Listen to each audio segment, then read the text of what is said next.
Bem, primeiro vou dizer quando e por que cheguei ao Paraná. Eu estava em Porto Alegre com minha esposa, lecionando lá em Porto Alegre, dando aulas, e lá meio me envolvi na questão meio política contra a ditadura e fiquei com um pouco de medo de continuar lá. Aí vim para Palotina, em 70, fevereiro de 70. Fui diretamente ao gabinete do prefeito, ele convidou para ser o secretário e chefe de gabinete dele na prefeitura. E à noite, também de dia, fui professor do ginásio estadual de Palotina e também à noite de um colégio de ensino médio, ensino segundo grau. E aí eu passei um ano em Palotina, mas lá criei coisas que assim marcam até hoje. Com a juventude, criei um grupo de teatro, montamos peças, quem casa quer casa, e aí fomos apresentar em várias cidades com os jovens, estudantes. Criei um grupo também de pintura, de desenho, um grupo de arrecadação de dinheiro para comprar livros. Passamos de casa em casa pedindo dinheiro, compramos 2.800 e poucos livros para a biblioteca, lá em Palotina. Então, foi um ano maravilhoso. Mas aí eu fui ser convidado, fui em Foz do Iguaçu fazer um curso em fevereiro, e lá os professores, um diretor de Foz do Iguaçu, me convidou para trabalhar no Colégio Agrícola de Foz do Iguaçu e no ginásio estadual Dom Manuel Conner, como professor. Aí eu não duvidei, porque Foz do Iguaçu era uma referência muito interessante.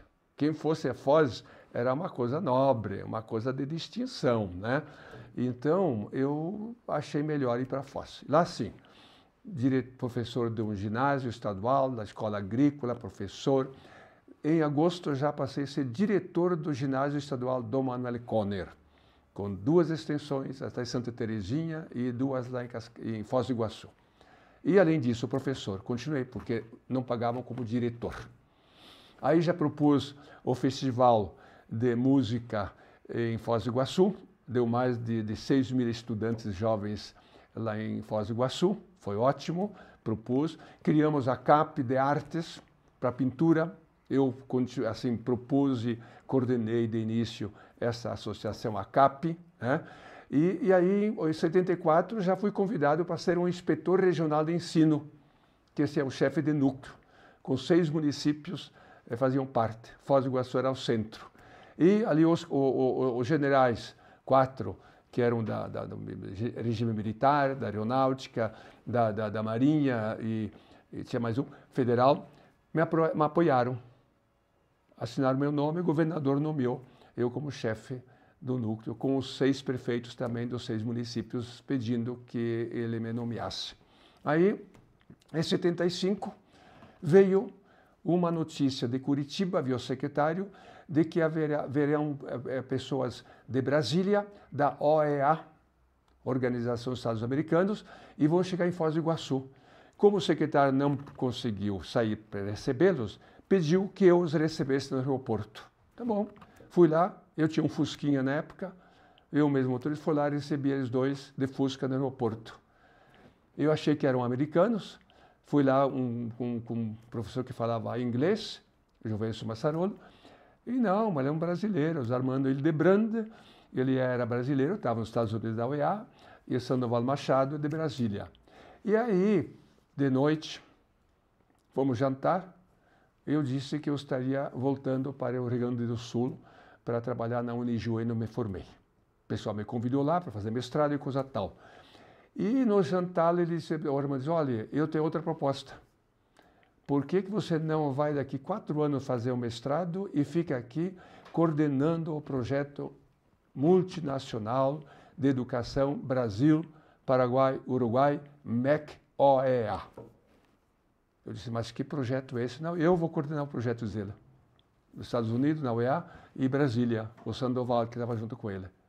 E é tudo em dólar. Você vai ter um contrato e vai receber em dólar seu contrato, para começar. É um bom salário, diz ele. Vai poder viajar, vai ter viagem, vai ter coisas muito boas, diz ele. Foi, virei, mexe, e eu aceitei. Aí eu peguei a coordenação no Paraná, que era aqui no Rio Grande do Sul só, por causa daqui no Paraná, Paraguai e Argentina, e no Rio Grande do Sul, Uruguai e Argentina. Né? Então, eu comecei a coordenar esse projeto em dólar. E aí sim, aí foi a grande questão. Por quê? Porque vinha dólar e podia comprar livros, cursos, viagens, seminários, pesquisas, eventos, programava coisas assim nas escolas, nas bibliotecas dos municípios do oeste do Paraná. Então, era de Foz do Iguaçu, Cascavel, Guaíra, Toledo, Assis do Brião, até Guaraniaçu. Eram, na época, 22 municípios. E esse dinheiro ia para todos os municípios, desde que a gente fazia os programas, projetos, o desenvolvimento. Aí eu comecei a propor o desenvolvimento regional do oeste do Paraná. Cursos, comecei a trazer pessoal da Unijuí, pessoal de Porto Alegre da Federal, pessoal da Unicamp, pessoal do Rio de Janeiro, da Fundação Getúlio Vargas, para dar cursos, eventos, fazer pesquisas e, assim, cursos para bibliotecários, aprender como organizar bibliotecas e também estimular a leitura nas bibliotecas para o público, bibliotecas abertas, o pessoal podia ler, podia usar os livros à vontade. Nós doamos mais, no todo, 30 mil livros, acho que uns 40 mil livros no oeste do Paraná. E eu coordenando tudo isso, indo para Curitiba, nas livrarias lá, comprando, pensando lista de livros, comprando os livros, trazendo. Aí, quando começamos a trabalhar os cursos, aí sim foi o show. Curso de tudo que é coisa, inclusive alfabetização. Preparamos mais de 2.000 professores de alfabetização no oeste do Paraná para trabalhar um programa especial de alfabetização. Tem um livro para isso, foi criado, né, e impressos mais de 200 mil exemplares desse livro, né, e também impressão das lições da aula, na época era o mimeógrafo, né, foram 2 caminhões de papel de Curitiba, papel, aquele para impressão, né, de caminhões. Então imagine o peso e o papel que nós tínhamos na época para imprimir esse material e doar às prefeituras do oeste do Paraná. Então, isso foi, assim, muito interessante. E eu comecei daí, claro, a conhecer Cascavel. Nos anos já 75, 76, a MOP, reuniões da MOP, muitas reuniões da MOP. Eu tinha meia hora em cada sessão da MOP por mês. Eles tinham uma reunião, um conselho da MOP, uma vez por mês. Nessa, meio-dia inteiro, eu já tinha reservado meia hora para apresentar os projetos, os programas de desenvolvimento regional. Mesma coisa aconteceu na Cotriguaçu, cooperativas. Também comecei, porque não era só educação. Cooperativas também, porque era o desenvolvimento regional. Então, ali, o Armando e Lebrando Brasília e outros, assim, eles apoiaram em tudo. Apoiaram tudo. Veio o pessoal da UEL dos Estados Unidos, vários coordenadores lá dos Estados Unidos vieram aqui para ver o trabalho que tinha sido organizado e iniciado no oeste do Paraná. Aí Curitiba deu problema, começou a ter um pouco de inveja, a Universidade Federal também teve assim, algumas restrições, onde é que se viu o oeste do Paraná com tudo isso e aqui no Paraná, em Curitiba, não tem nada para isso, começaram a interferir um pouco dessas coisas. Né? Quando eu comecei assim, a trabalhar com o projeto MEC-OEA, como inspetor de ensino, eu tinha reuniões aqui em Cascavel, boas, interessante, assim, o pessoal de Curitiba vinha aqui, organizava, nós vínhamos em Cascavel, eu assim já comecei a conhecer desde a prefeitura, a inspetor de ensino, secretária de educação aqui do município, então já tinha esse contato nos anos 75, 74, 75 para 76. 76 com o projeto MEC-OEA, quando eu vim ao prefeito, na época, acho que é Jaci Scanagata, e ali a secretária foi depois para Curitiba, receberam muito bem o projeto. Por quê? Porque vinha dólar. Vinha dólar. Então, o município entrava o quê? Com pessoas, funcionários, entrava com espaço, salas físicos, escolas, reuniões, assim, teatros, entrava com isso, às vezes com transporte, né? Coisas já existentes, não desembolsava dinheiro nenhum para o projeto. Quem pagava os professores que vinham de fora, o material todo que vinha livros e tudo mais, era o projeto MEC-OEA, em dólar, então vinha e pagava isso na hora. Não era programar e aprovar, não. Quando eu já pedia, já aprovava, pedia o dinheiro, vinha e pagava. Isso era urgente, rápido. Então, eu comecei a conhecer Cascavel, assim, a arquitetura já tinha avenida na época, né? Que era interessante, eu amava, gostava do Oscar Niemeyer, por causa de Brasília, e ele que tinha feito a avenida, e o projeto é do Oscar Niemeyer, tanto que não tinha cruzamentos na avenida, eram só retornos ao meio da quadra, como Brasília. Então, eu ficava encantado ver Cascavel, a avenida larga desse tamanho, a exemplo de Brasília, e Cascavel, no oeste do Paraná, lugar de produção, criação de gado, de boi, de galinha, de porco, produção de coisas, e aí na cultura muito pouca, a educação estava em movimento, né? Em 72 já tinha o curso superior. Então ali já ajudou bastante também. A Festival na época ajudou muito, porque vários cursos, vários encontros, reuniões, debates eram feitos já lá na Festival. Então isso ajudou bastante a fazer esse trabalho. Mas assim, o urbanismo na época, os hotéis, eu ficava no hotel, já depois o hotel dos Kanagata lá, o Copas Verdes, eu ficava lá dias, semanas quase dormindo ali e tudo mais, por conta não precisa pagar, lá você é convidado e especial, não precisa pagar, dizia ele, né? Então, era uma forma muito, como é que se diz assim, solidária e de coparticipação. Então, a Câmara de Vereadores já sabia que tinha dinheiro, tinha dólar, a MOP, a SIC aqui também sabia que tinha MOP. Eu convidava até os sindicatos, os trabalhadores rurais. Vinham participar das reuniões, desenvolvimento regional, uma educação para escolas rurais. Foi criada aqui em Cascavel, diferente. As crianças aprendiam a ler, escrever, mas também tinham lições de como cuidar e trabalhar o meio ambiente, a produção agrícola, dos bichos e tudo mais. Então, tudo isso foi um motivo muito grande para dar atenção toda especial ao oeste do Paraná e o projeto MEC-OEA. Quando o projeto, 4 anos, começou a terminar, em 79, o que nós fizemos? Aí o Armando de Brasília disse, olha, nós vamos tentar criar mais 4 anos. É difícil, mas vamos tentar, desde que haja um pedido. Aí eu fiz uma reunião na MOP com a Cotriguaçu, umas reuniões muito fortes, para exatamente a MOP dos municípios fazer um pedido especial para prorrogar por mais 4 anos o projeto MEC-OEA. É o Projeto Especial Multinacional de Educação, Brasil, Paraguai, Uruguai, MEC-OEA. Mas enquanto estava se encaminhando, eu disse, olha, se não vier o projeto, o que vamos continuar com o projeto aqui 4 anos como tal? Aí nós criamos a SOEST, Associação Educacional do Oeste do Paraná. Foi assim, também outra coisa. Primeira coisa, a gráfica. O projeto comprou todos os equipamentos de uma gráfica mais moderna que tinha. Fomos lá em Curitiba, uma máquina veio importada diretamente da França, de impressão na época, e montamos uma gráfica, uma editora e a SOEST. Aí sim, os cursos, então, veio o pessoal da Unicamp, professores, o João Vanderlei Geraldi, famoso, saiu um livro depois publicado dele, cursos de especialização ainda. Aí também com a SOEST, porque os municípios pagavam 0,80% do seu orçamento, contribuíram para a SOEST, para manter. E aí também começou a cobrar material, livros, cadernos, começou meio a cobrar. E aí a SOEST continuou, mas o projeto também continuou até 83. Então teve dólares para a SOEST e a SOEST administrou. Eu coordenei tanto o projeto como a própria SOEST. Eu era o secretário executivo da SOEST porque o diretor-presidente era o prefeito.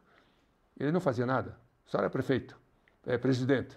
E quem fazia as coisas era o secretário executivo. Brasília, Curitiba, Rio de Janeiro, Campinas, Porto Alegre, Ijuí. O pessoal vinha para cá, cursos, eventos, seminários, reuniões, debates, planejamento, o desenvolvimento estratégico do oeste do Paraná. Tem documentos lá fantásticos, propostas, né? Pesquisas. O diagnóstico foi realizado aqui também no oeste do Paraná. Foi uma coisa belíssima. Um estudo de casa em casa, de produtor em produtor, para ver o que tinha, o que faltava. Então, tudo isso foi base para juntar prefeituras, a MOP, as cooperativas, né, Contra Iguaçu, a SIC, que também tinha uma associação regional, né, e também as 4 faculdades já começaram em 78, foi criada a faculdade em Foz, eu fui presidente da comissão lá, prefeito, fui presidente para a criação da...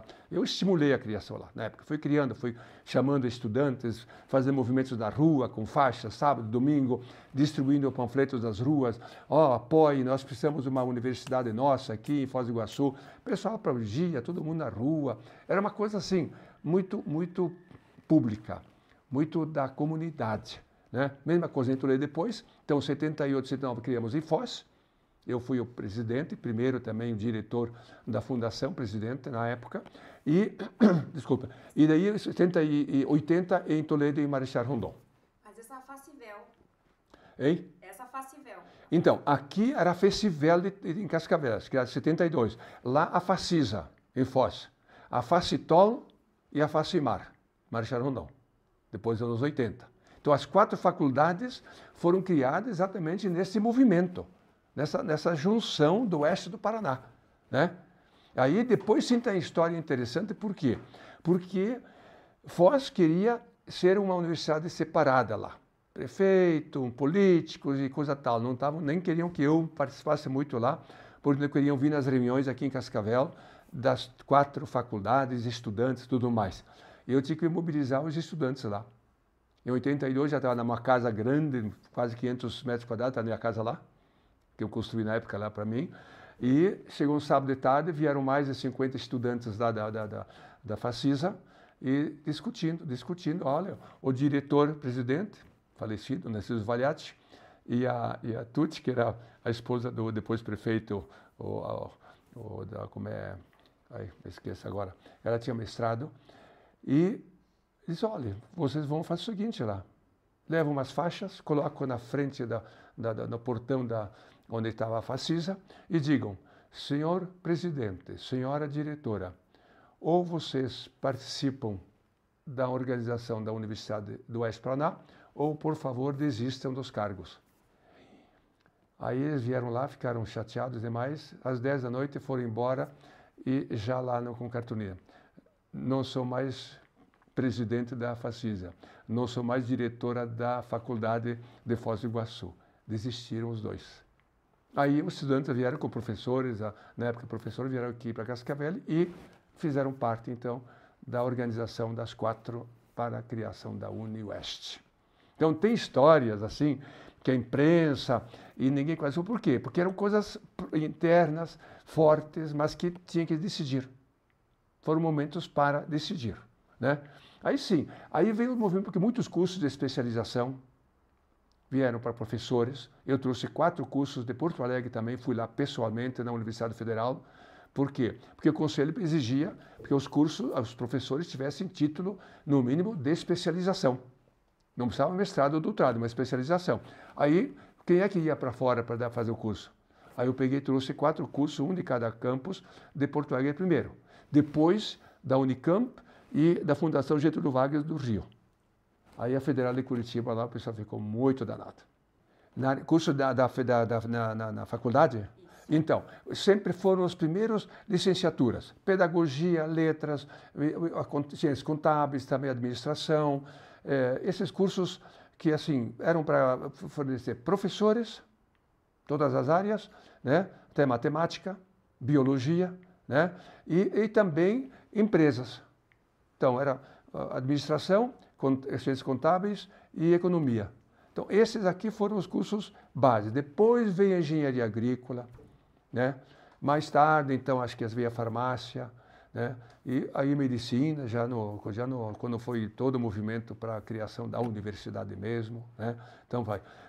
Foz do Iguaçu também começou o quê? Direito, porque tinha esse direito internacional. Foz do Iguaçu, Paraguai e Argentina. Então, era para misturar um pouco os direitos. Turismo, Foz do Iguaçu. Eu mesmo, olha, tem que ter turismo aqui, né? Então, curso de turismo.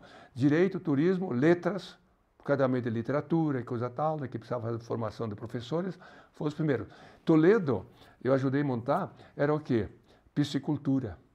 era movimento porque na época a Sadia, ela matava frango, tá, mas ela estava incentivando muito a criação de peixes.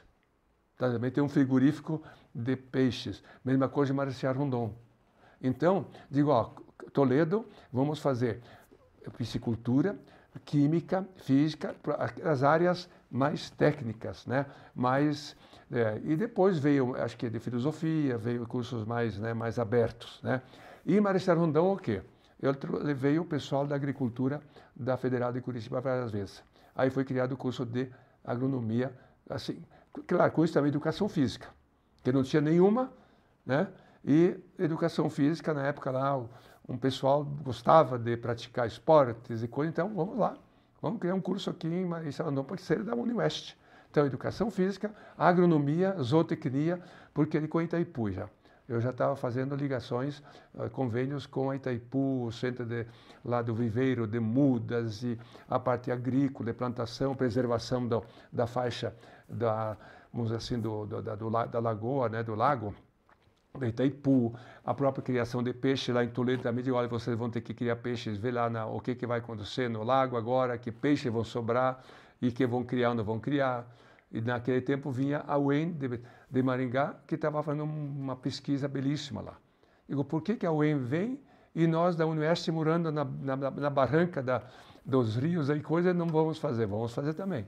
Então foi um momento também muito importante em Itaipu, na junção do oeste do Paraná e das 4 faculdades. Então esses foram os cursos. Agora, os cursos de especialização, primeiro que eu trouxe, foram esses de Porto Alegre, em 80, 82 da Unicamp, que eu queria movimentar um pouco também, criar consciência, e eu era sempre contra a ditadura, e a Unicamp já estava com cursos bem críticos, fortes.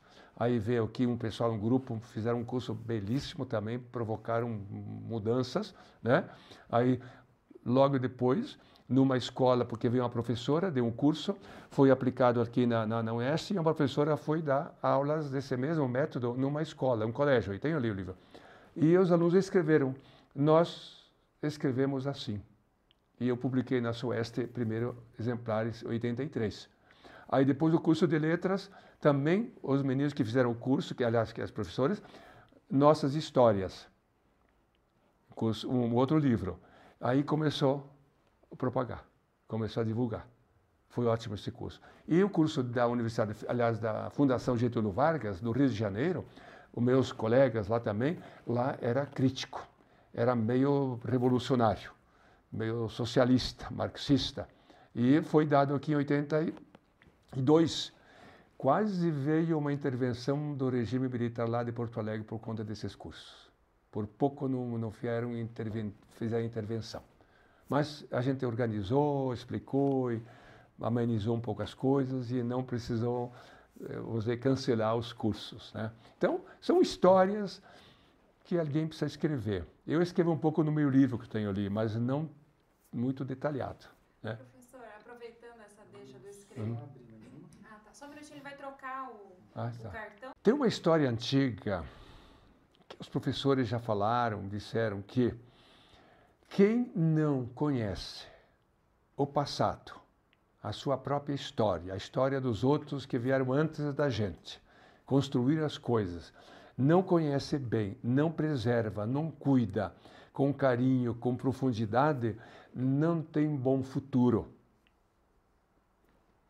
E outro professor de Curitiba, num curso, também disse assim, olha, estudar história é que nem jogar uma pedra de bodoque, de funda. Quanto mais você espicha a pedra atrás, mais longe você arremessa a pedra. Então, quanto mais você estuda, conhece o passado, a história e valoriza a história, mais longe você vê o futuro da sociedade, da história. Então, para mim, isso é um princípio que vale para a ciência, para o estudo da ciência, tanto da história como também da sociologia, enfim, da literatura. Então, ler hoje os os romanos, ler os russos, Dostoiévski, antigos, digo, eu leio, eu rio, choro e começo a entender como foi a história daqueles tempos, mas também eu percebo como é a história de hoje, através da literatura. Então, eu digo assim, a universidade, a gente dizia isso na Unesp. Quando fizemos, então, a estatuinta, e outro marco que eu ia mostrar, embora tenha outros tantos marcos importantes, mas o marco da estatuinte, aqui na Unesp, em 88, 89, foi o quê? Eu também propus, por quê? Porque era muito, o Nelton Friedrich era o meu assessor político na Unesp, principalmente em Brasília e em Curitiba. Quando ele vinha aqui contar histórias da Constituinte, lá em Brasília, eu ficava meio encantado, meio querendo conhecer como é que acontece a Constituição, como é que é a discussão, a Constituinte, coisa tal. Aí eu disse, mas não precisa, você não tem o regulamento, o regimento e o estatuto disso? Sim, eu tenho, eu te mando. E me mandou naquela impressa que vinha, não sei como chamava aquilo, que vinha em rolo, em papel, não era em folhas, né? Ficaram rolando. Eu tenho lá esse documento, tem lá o original. E eu peguei e disse, olha, vamos imaginar agora a estatuinte da Unesp. E fizemos, programamos, eu propus. Eu já era diretor-presidente da Unesp. Né? E fizemos isso aqui. Eu tenho todo um trabalho aí, todos os documentos, até lista de presenças, quem participou 100% de frequência, quem não. Então tinha o quê? Era para discutir o projeto da Universidade Regional do Oeste do Paraná. O projeto, a organização estrutural, programação, a estrutura toda, e discutimos como daí. Pegamos os diretores, claro, coordenadores, assessores, e parte dos professores de todos os cursos. Todos os cursos tinham um representante de cada campus. Pedagogia, letras, tinha um representante. Mesma coisa um funcionário, mesma coisa um estudante. Um estudante de cada sala.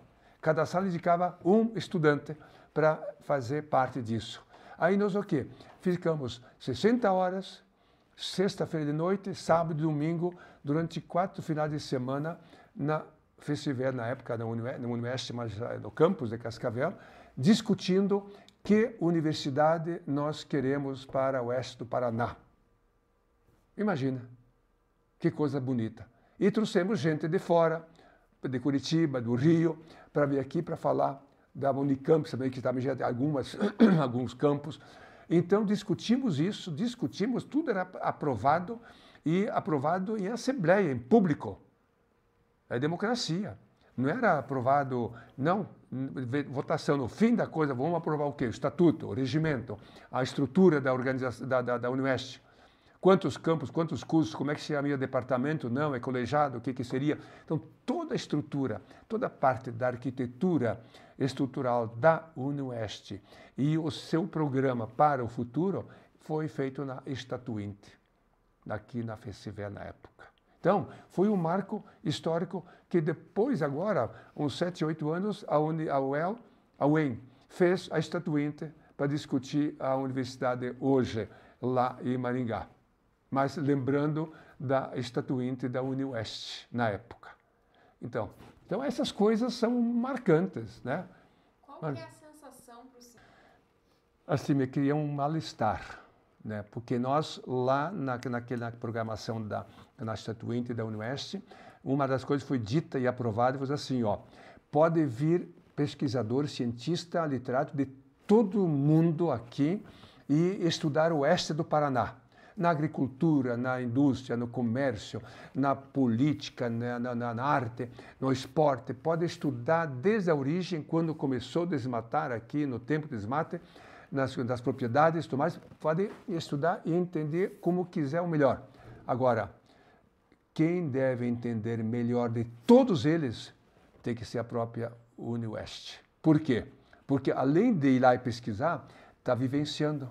Está convivendo com as pessoas que viveram naquele tempo, os que sobrou, os documentos, a vida, as coisas, e vai ter que conviver, eu disse, mas não só na educação também. E dizia, os professores da pedagogia têm que ir nas escolas no centro de Cascavel, na periferia, vamos dizer assim, lá no campo, na zona rural, e fica lá, quem sabe, um dia, 2 dias, na sala de aula, junto com os alunos, com os professores, para ver como acontece a educação na escola. Porque aqui, vem um doutor, eu sou PhD, eu tenho livros tais, autores tais, vai escrevendo, vai falando teorias, vai ser a filosofia dos gregos, dos romanos, tudo isso.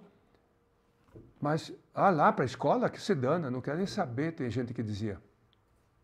Então, nós na Instituinte dissemos que não. Nós precisamos, nós mesmos, entender na teoria, ler o melhor possível tudo que já se escreveu no mundo sobre todas essas coisas da ciência, mas também temos que produzir, a partir do real, as teorias pedagógicas, científicas nossas, do oeste do Paraná. Aquilo foi um marco, foi aclamado, foi um marco, está escrito, foi atendido. E começamos nos anos 90, 91, 92, todos os anos nós tínhamos a chamada Assembleia Geral da Unoeste. Todo mundo, no fim do ano, ele tem um dia para discutir como foi o ano. Como foi a Unoeste no ano, nos 4 campos. O programado, que foi programado, foi realizado ou não? O que foi realizado, o que não foi, por que não foi, papapá. Então, uma avaliação do que foi. Agora, o dia seguinte, como vai ser o próximo ano? Planejamento estratégico para o próximo ano. Então, vai precisar fazer mais o quê? Mais cursos, mais isso, mais aquilo. Quer dizer, mais dinheiro, mais orçamento, mais não sei o que lá, cargos, mais funções. Tudo isso, então, colocando no papel. Então, era fazer planejamento. Porque o Projeto MEC e a Sueste já faziam isso anos atrás. A Sueste fazia isso todos os anos. Avaliava, um dia avaliava como foi o ano, o bem, o mal e o ruim, e programava o ano seguinte. Por isso que ela avançava. Então, nós criamos esse trabalho na própria instituição. Agora, tem uns fatos, por exemplo, que o pessoal não sabe muito, que decidiram e contribuíram muito para que se criasse, estadualizasse. Que grande movimento político que se fez e social foi o quê? Estadualizar as 4 faculdades. Porque os estudantes pagavam mensalidade. E eram poucas mensalidades para sustentar as faculdades e criar a universidade. Então, nos anos 84, 85, 86, começamos a trabalhar internamente, já com movimentos internos de estudantes, para buscar, primeiro, eu tenho esses dados, para Brasília. Mais de 500 pessoas, invadimos quase Brasília, eu fui do Rio para lá de avião, mas tem gente que foi, o José Richa foi lá, como político. Então foram prefeitos, foram deputados de Curitiba, secretários e outros, né? E daqui região também, prefeitos da MOP, prefeitos da cooperativa depois, estudantes de ônibus, pegavam ônibus e foram embora. Mais de 500 pessoas, todo mundo acampando na frente do palácio. Primeiro, fomos ao ministro, na época da educação. Chegamos lá, nem pedimos para entrar. Entramos para o ministério lá, sem marcar o dia, entramos no gabinete, invadimos. E um estudante foi lá, senhor ministro, o senhor dá licença? Como assim? O senhor dá licença, o senhor sai dessa cadeira daqui? Aí ele foi lá e sentou. Disse, eu agora sou o ministro da Educação aqui do Brasil. Eu autorizo a criação da Universidade Federal do Oeste do Paraná. Isso foi gravado, foi fotografado, e como se diz, mas isso foi uma invasão, foi uma rebeldia, não. Digo, isso foi um movimento, assim, controlado, ninguém bateu em ninguém destruiu nada, pelo contrário, foi para conquistar. Depois brincamos com o ministro, e o pessoal levou 1 litro de uísque, deram 1 litro de uísque para ele na hora, para beber, coisa tal, uma boa. E era para invadir o palácio, entrar pela frente, se o presidente na época não atendesse assim, de forma mais tranquila. E aí, como o presidente na época, meu Deus, me esqueci agora, ele pediu tudo bem, entram aqui, uma boa comissão no gabinete, eu vou tomar uma decisão. Por enquanto, não vamos criar a Universidade Federal, mas eu vou destinar tantos milhões de dinheiro para vocês terem o ano, pelo menos o próximo ano agora, bem organizado. Tá bom. Uma parte, na volta, ficou para Curitiba, fomos com Beto Richa. Beto não, José Richa. Lá eu participei também. E ele pegou e teve que, assim, bom, já que não foi federalizada, eu vou estadualizar. Antes de terminar o meu mandato, eu vou estadualizar as faculdades e criar a Universidade do Oeste do Paraná. E aí que foi o grande, vamos dizer, momento histórico, né? Mas tem outro fato também que aconteceu, porque quando ele se licenciou para ser candidato a Senado, entrou no lugar do vice, né? E ele também já tinha um projeto para encaminhar para a Assembleia, porque tem que passar pela Assembleia, criação da Universidade Estadual, e que segurou durante 4 meses esse projeto no gabinete não mandou. Quando o Richa, daí já eleito senador, veio aqui na inauguração do viaduto da 277 aqui, que vai para o Oeste, né? Aquele viaduto ele foi inaugurado em dia 13 e 14 de dezembro de 86, 86, eu acho. E eu era diretor da FECIVEL na época da faculdade, não tinha Universidade ainda. Escrevi uma carta, tem a carta aí assinada, mais de 2.000 tiramos cópias, entregamos estudantes. O pessoal de diurno vieram todos, mais de 300 estudantes para a inauguração, na frente daquele prédio que está agora fechado, aquele grande lá, no Branco. E entregamos uma para cada um e entregaram uma para o Richa também. Ele veio no lugar do governador Elísio. Veio no lugar dele, porque ele era senador eleito, mas como ele quis ser ainda o governador para entregar o cargo, né? Inauguração. Aí quando ele veio lá, entregaram a carta, ele pegou, leu. Ai, ficou meio assim, o Mário Pereira estava no lado, né? Ficou meio assim, pegou, leu de novo, dobrou, botou no bolso, e viu uma faixa dos estudantes lá na frente. Governador Richa, chega de embromação, queremos estadualização. Está lá no jornal, o Paraná publicou essa faixa, está escrito isso. Quando ele viu aquela faixa, ele estava falando, pediu, olha, então tá, vou encerrar agora a minha conversa, tá bom, parabéns pela inauguração, papá. E pegou o carro, o motorista, foi para Tarobá, e ligou lá para o João Elísio, que era o governador, vice, mas o governador, disse assim no telefone, olha aqui, ô João Elísio, você me tira aquela porcaria, aquela merda do projeto que você tem já 4 meses na sua mesa e segunda-feira cedo, mas encaminhe para a Assembleia. O Mário Pereira soube disso, eu estava junto, né? Já me ligou. Professor Cunhava, vamos ter que estar lá. Tá bom? Vou pegar um ônibus para cada campus, eu pago, eu dizia para o diretório, né? Ó, organize, enche um ônibus, eu pago o ônibus e a cachaça para vocês. E vocês vão lá para a Assembleia, para terça-feira de manhã, estar cedinho na Assembleia, porque vai ser a primeira sessão. Tinha que passar 3 dias, 3 sessões, né? E aí, fomos lá, o Cury era presidente, né?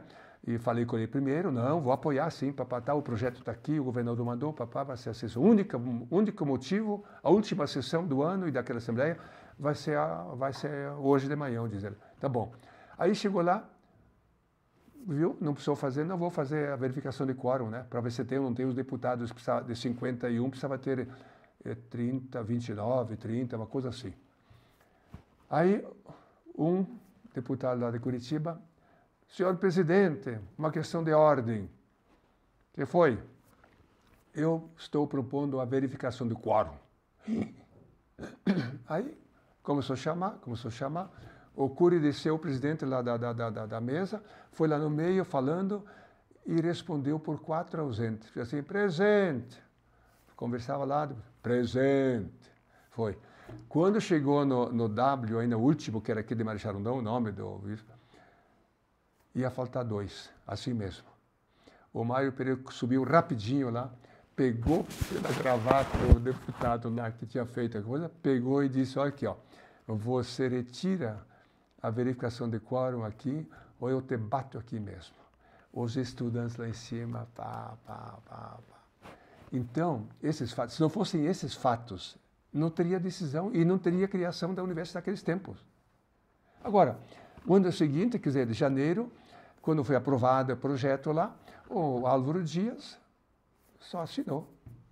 Não tinha que não assinar, porque a Assembleia tinha aprovado, mandado para o governador, ele tinha tantos dias para assinar a lei.